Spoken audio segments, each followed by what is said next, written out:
रामपुर गांव अपनी सादगी और मिलनसार लोगों के लिए मशहूर था। यहाँ के लोग खाने के बहुत शौकीन थे। गलियों में तरह तरह के ठेले लगे रहते। पानी पूरी वाला, चाट वाला, अंडा वाला, मटन कढ़ी वाला और ना जाने क्या क्या। शाम होते ही पूरा गांव खानों की खुशबू से महक उठता। उसी गांव में एक बूढ़ी औरत रहती थी, जिन्हें सब कमला अम्मा कहते थे। सफेद बाल, झुर्रियों भरा चेहरा, मगर दिल बिल्कुल सोने जैसा। वो बहुत गरीब थीं और अकेली रहती थीं, मगर मेहनत से कभी पीछे नहीं हटती थीं। उनके पास थोड़ी सी जमीन थी, जहां वो अपने हाथों से ताज़ा सब्जियां उगाती थीं। हर सुबह वो सब्जियां तोड़ती, टोकरी में रखती और गांव जाकर बैठ जाती और बेचती थी। एक दिन अम्मा बाजार में बैठी थीं कि एक औरत उनके पास आई।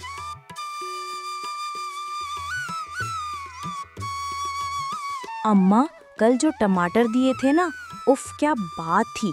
मीठे हल्के खट्टे, इनकी चटनी तो ऐसी बनी कि घर वाले उंगलियां चाटते रह गए। अम्मा ने प्यार से कहा, अरे बेटा, वो टमाटर खास थे, घर की बनाई हुई खाद में उगे थे ना। दिन भर जितनी सब्जियां बिकती वो बेच देती, बाकी सब्जियां वो गांव की भैंसों को खिला देती। उसी वक्त गांव का एक आदमी आया। अम्मा, एक बात पूछूं? आप ये बची हुई सब्जियां भैंसों को क्यों खिलाती हैं? कल भी बेच सकती थीं, कुछ पैसे मिल जाते। नहीं बेटा, कल तक ये सब्जियां सूख जाएंगी। मैं खराब सब्जियां किसी को नहीं बेचती। बेहतर है ये सब्जियां गांव के ढाबे पर कम कीमत में बेच दिया करें।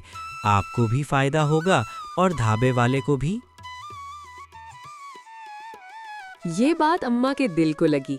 वो घर जाते हुए सोचती रहीं, सच कह रहा था लड़का, कल से ऐसा ही करूंगी। उसी गांव में एक मेहनती नौजवान सूरज भी रहता था। वो गांव के मुखिया के बिरयानी वाले ठेले पर काम करता था। सूरज के हाथ की बिरयानी पूरे गांव में मशहूर थी। एक दिन वो बिरयानी बना रहा था कि मुखिया जी आए और बोले, सूरज, ये बिरयानी खत्म होते ही घर आ जाना, कुछ काम है। मुखिया जी, रात हो जाएगी और मैं बहुत थक जाता हूँ। मुखिया जी गुस्से से बोले, भूल गया? जब तेरे पास कुछ नहीं था, मैंने ही घर दिया था, खाना दिया था। याद रख, ये सब यूं ही नहीं मिला। सूरज खामोश हो गया। उसकी आंखों में बेबसी थी। कुछ देर बाद गांव का आदमी आया। सूरज, तू इतनी अच्छी बिरयानी बनाता है, अपना ठेला क्यों नहीं लगा लेता? सूरज ने धीमी आवाज में कहा, भाई, मेरी एक बहुत कीमती चीज मुखिया जी के पास है। जब तक वो नहीं मिल जाती, मैं कहीं नहीं जा सकता। आदमी हैरान रह गया। अगले दिन अम्मा हमेशा की तरह जल्दी उठी, सब्जियां तोड़ी, बाजार गईं। अच्छी फरोख्त हुई, मगर कुछ सब्जियां फिर भी बच गईं। सोचा, चलो आज ढाबे वालों को देकर देखते हैं।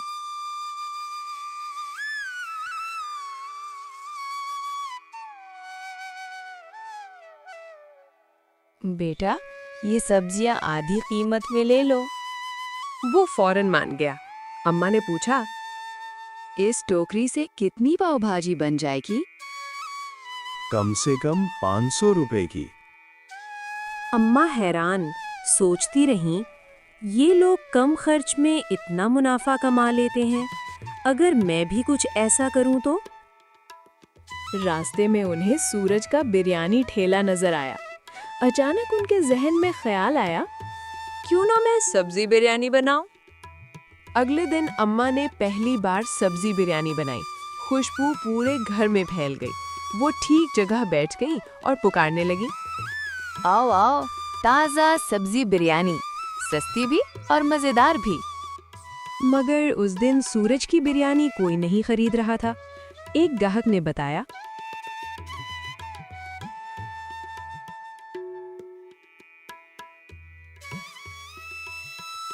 सूरज, सब लोग अम्मा की सब्जी बिरयानी खा रहे हैं। बहुत जायका है और सस्ती भी। सूरज गुस्से में आ गया। अम्मा के पास पहुंचा और बोला,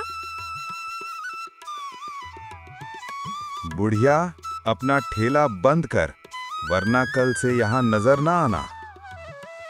ठीक है बेटा, मैं और जगह बैठ जाऊंगी।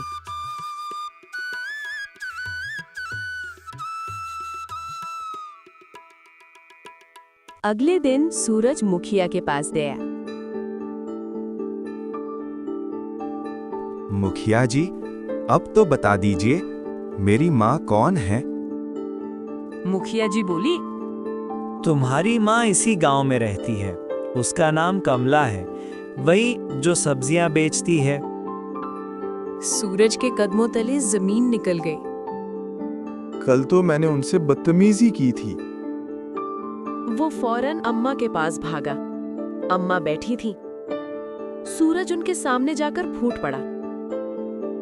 अम्मा, अम्मा मुझे माफ कर दें, मैं आपका बेटा हूँ, आपका चिंटू। मेरा बच्चा, तू वाकई मेरा चिंटू है। मैं तो समझ बैठी थी खो गया। सूरज ने सारा किस्सा सुना दिया। अम्मा ने उसे गले लगा लिया। अम्मा, आज से हम दोनों साथ रहेंगे और कल से दोनों मिलकर सब्जी बिरयानी बेचेंगे। आप पकाएंगी और मैं ठेला चलाऊंगा। अम्मा हंसते हुए बोले, मेरा बेटा सब्जी बिरयानी बेचेगा। अम्मा, इसी सब्जी बिरयानी ने ही तो मुझे आप तक पहुंचाया है।